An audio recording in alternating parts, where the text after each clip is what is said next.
Rwanda, a land of rolling hills and vibrant green valleys. A place often called Le Pays des Mille Collines, the land of 1,000 hills. But beneath this idyllic facade lay a deep and festering wound.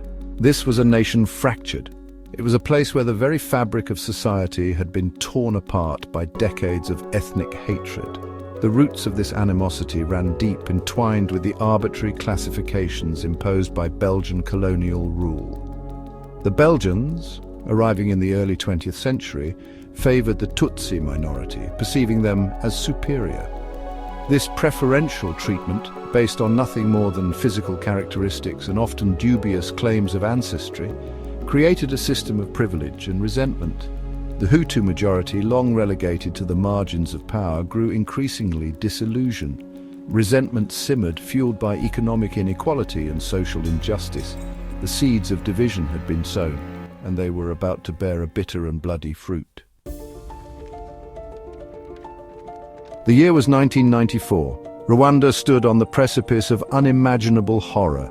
Years of ethnic tensions, stoked by political opportunism and hate-filled propaganda, were about to erupt.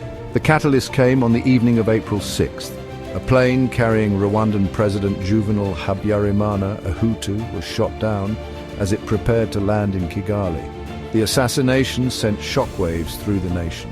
Hutu extremists, long preparing for their moment, seized upon the tragedy. They pointed fingers at the Tutsi minority, blaming them for the president's death. This was the spark they had been waiting for, the justification for unleashing their carefully orchestrated plan of extermination.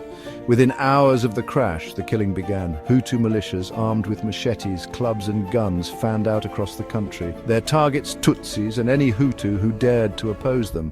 A wave of unspeakable brutality washed over Rwanda, leaving a trail of blood and shattered lives in its wake.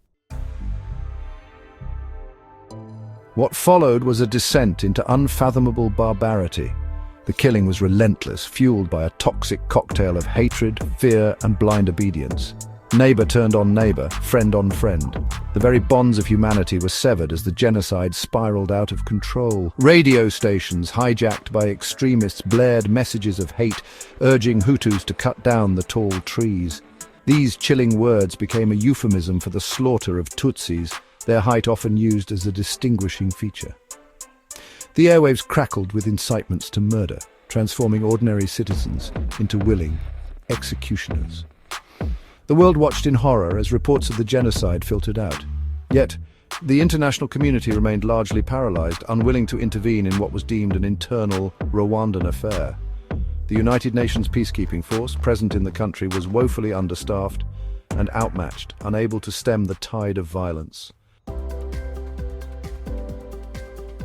By the time the Rwandan Patriotic Front, RPF, a Tutsi-led rebel group, seized control of the country in July 1994, an estimated 800,000 people lay dead. The genocide left an indelible scar on the soul of Rwanda, a wound that continues to heal even today. The aftermath was a scene of unimaginable devastation. Mass graves dotted the landscape, grim reminders of the horrors that had transpired. Survivors, many of whom had witnessed the brutal murders of their loved ones, grappled with trauma and loss. Rwanda was a nation shattered, its social fabric torn to shreds. In the years since the genocide, Rwanda has made remarkable strides towards reconciliation and rebuilding. The International Criminal Tribunal for Rwanda, established to bring the perpetrators to justice, played a crucial role in holding those responsible accountable for their crimes. Yet, the scars of the genocide run deep, a chilling reminder of the fragility of peace and the devastating consequences of unchecked hatred. If you found this video informative, please subscribe to our channel for more content on important historical events.